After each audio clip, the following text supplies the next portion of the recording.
Is 8 sales for a brand new store in 14 days good? Running ads, but not all sales came from ads. I mean, 8 sales in 14 days. What, 14 days since you started your store? I mean, it's okay. It's not wonderful. It's not like amazing, but you got fucking sales. And 8 sales is enough where you can be like, okay, these are the products that are working. These are the products that aren't working. Let's focus more on the stuff that's working. So, I mean, yeah, 8 sales is all right. Like, it's very hard to compare like for like with Etsy stores because every store's different, you know? So one thing I like to do is always look at big stores as reference to understand things in a better way. So this store right here on Etsy has done $42 million to date, and it currently does $300,000 every single month on Etsy, right? Like, this store is an incredible one to look at in terms of understanding the market more and like really understanding absolutely everything around Etsy. Okay, like $42 million on Etsy is a fucking huge store. $300,000 monthly is quite a bit of money, you know, especially on Etsy as a platform. $300,000 a month is quite a bit. So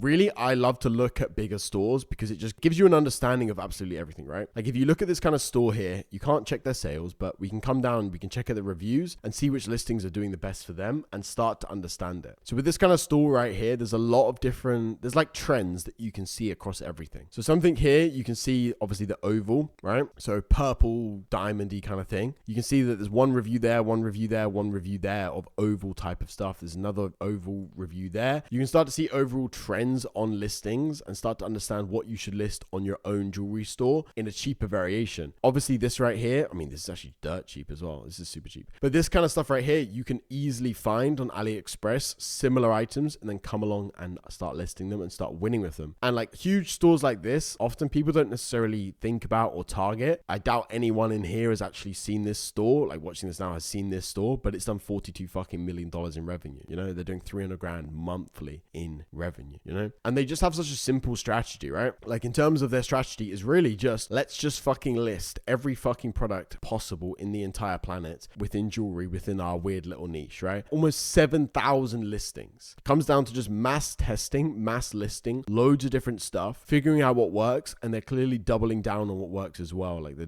listing more rings. Obviously, right in the beginning of their store, it wasn't succeeding, you know, a couple of years ago. I think they've been going quite a while now, but these guys are absolutely fucking printing because they just know what fucking works, you know, and they're just doubling down.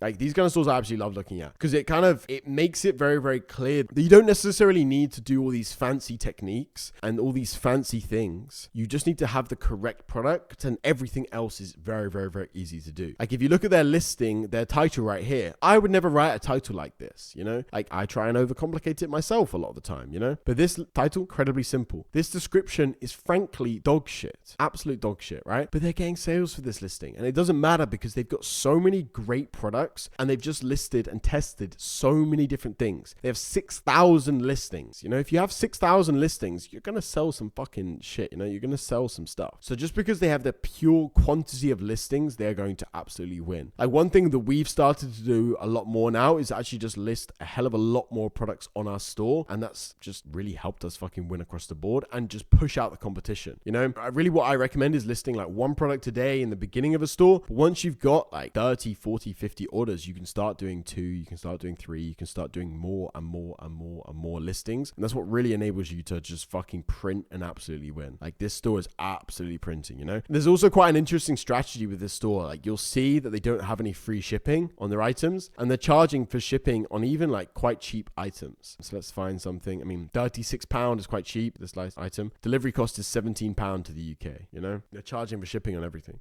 So they're going for more of a higher quality thing. They're a bit of a weird store, to be honest, to look at, but they're doing $300,000 every single month in jewelry. This shit is so cheap to produce, you know? And it's not vintage or anything special, you know? Like, it's literally bullshit jewelry. Like, you can tell because they've got so many reviews, you know? Like, so incredibly simple, so incredibly easy, and people just fucking print.